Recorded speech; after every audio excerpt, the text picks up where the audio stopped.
નમસ્કાર સાથી મિત્રો, હું છું નિમિષા ખૂંટ, ગોંડલ વિધાનસભા આમ આદમી પાર્ટી ઉપાધ્યક્ષ ગુજરાત.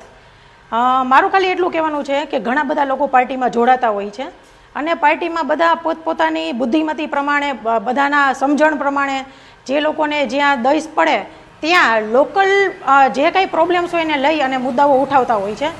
પણ પાર્ટીની એક પ્રણાલી હોય, પાર્ટીની એક સિસ્ટમ હોય. કોઈ પણ સ્ટેટ લેવલનો કે ડિસ્ટ્રિક્ટ લેવલનો મુદ્દો હોય તો જિલ્લા પ્રમુખ છે અથવા અમારા પ્રદેશના નેતા છે, ગોપાલભાઈ છે, મનોજભાઈ સોરઠિયા છે, ઈસુદાનભાઈ ગઢવી છે, અને અહીંયા અમારે સૌરાષ્ટ્રમાં અત્યારે ઝોન વાઇઝ અમારે જે નેતાઓ છે એ હોય છે. તો એ લોકોની એક ગાઈડલાઇન પ્રમાણે કામ થતું હોય છે.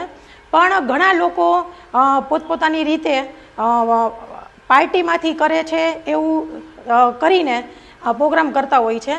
પણ મારી ગોંડલના જ ખેડૂતો નહીં પણ ગુજરાતના અને ભારત દેશના સર્વે ખેડૂતોને કહેવાનું છે કે આમ આદમી પાર્ટી હંમેશા ખેડૂતોની સાથે ઊભી રહી છે, ખેડૂતોની માંગણી સાથે ઊભી રહી છે, ખેડૂતોના માટે આંદોલન કરવા તૈયાર છે, એને ટેકાના ભાવ અપાવવા માટે લડત કરવા તૈયાર છે. અને એના એક એક મુદ્દા, એટલે ખેડૂતોને જો સહાય મળતી હોય તો એમાં આમ આદમી પાર્ટી હંમેશા એની સાથે હોય.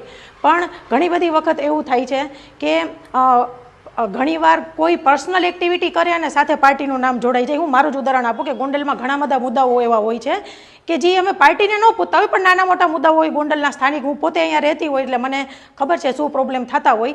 એટલે એ મુદ્દાઓને લઈ અને હું પોતે પણ નગરપાલિકામાં તે તાલુકા સદનમાં આવેદન દેવા અને માંગણી કરવા જતા હોય છે. એટલે મારી સર્વે વીસી એક ગ્રામ પંચાયતમાં જે આપણે વીસી એપોઇન્ટ કરેલા છે, જે વિલેજ કોમ્પ્યુટર ઓપરેટર તરીકે આપણે જાણીએ છીએ, અને મેં એક બે વીસી સાથે વાત કર્યા. જે નાના ગામ હોય છે એમાં તો એ લોકોની સેલેરી 2000 હોય છે. તો મારી વિનંતી છે કે બધા વીસી, અમે તમારી વ્યથા પણ સમજી છીએ. ભવિષ્યમાં તમારા આંદોલન અથવા તો તમારી માંગણીને લઈને પણ કાંઈ એવું હશે તો આમ આદમી પાર્ટી તમારી સાથે પણ ઊભી હશે.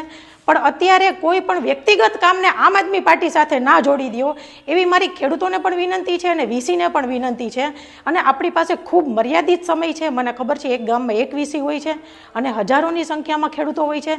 બધાના ફોર્મ ભરવાના, સર્વર ડાઉન હોય છે, પછી એનો અમુક સમય લાગે ફોર્મ ભરવામાં. અને મેં અમુક ખેડૂતોની વાત સાંભળી, મેં લોકો સાથે ગામડે વાત કરી, મને એવી જાણકારી મળી કે એક જ વ્યક્તિ જો બધા ફોર્મ ભરે તો આપણે જે 15 દિવસનો સમય મળ્યો છે એમાં બધા ખેડૂતોના ફોર્મ ન ભરી શકાય. એટલે એ લોકોએ કોમ્પ્યુટર ઓપરેટર એપોઇન્ટ કરેલો છે અને એ પણ ખેડૂતોની સહમતિથી. તો મારી સર્વે વીસીને મારી દિલગીરી છે કે એવું કાંઈ પણ થયું હોય તો તમે એમાં આમ આદમી પાર્ટી તરફથી ના ગણશો, કેમ કે અમારા પ્રદેશના નેતાઓએ આવો કોઈ આદેશ આપ્યો નથી. પણ અત્યારે આપણો મેઇન, આપણી પ્રાયોરિટી, આપણું પ્રાધાન્ય હોવું જોઈએ ખેડૂતોની સહાય. તો બધા વીસીને મારી દિલથી વિનંતી છે